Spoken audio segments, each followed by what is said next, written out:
I grew up in a missionary home in Mexico, completely bilingual, completely bicultural, and that's where it all got started. You know, I came to know Jesus riding around with my dad in the villages of Mexico. He would go to these villages and preach and teach about Jesus and plant churches. He planted all kinds of churches in the state of Durango, where I'm from. What was it like for you growing up in a home where you spoke English, but you also grew up in an area that spoke Spanish? In Mexico, back in the 60s and the 70s when I was a young man, things were really different in Mexico than they are today, and there was a lot of intolerance toward anyone who was Protestant, they would call us. You know, I don't consider myself a Protestant, but we were evangelical Christians.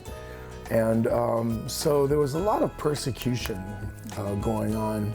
As a young kid, I remember being made fun of because I wasn't a Roman Catholic. On top of that, I had a physical condition that made me wet the bed every night. Until I was 16 years old, I wet the bed. So that played into this amazing situation that started taking place in my life of self-rejection, really low self-esteem, battling a lot of anger about my dad having died when I was 2, never got to know my dad.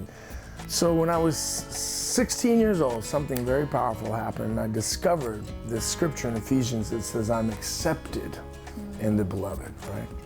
And that changed my life. And I started dedicating my music and my talents to Jesus and helping other people understand that when we come into Jesus, we're accepted in the beloved. What do you feel are some of the most pressing issues concerning the Latin American community? I think our number one issue is the proverbial elephant in the room. You know, it has to do with this 18 million or 19 million people who live in the United States, who are a big part of our economy, a big part of the workforce, and yet they live in the shadows because they're undocumented. We live in a hidden sort of a way. We live deferring, constantly deferring because we're afraid to speak up. How do you think that TBN Salsa is helping with those issues? Well, hopefully we're encouraging Hispanic Americans, right? Hopefully we're adding value to their lives. Hopefully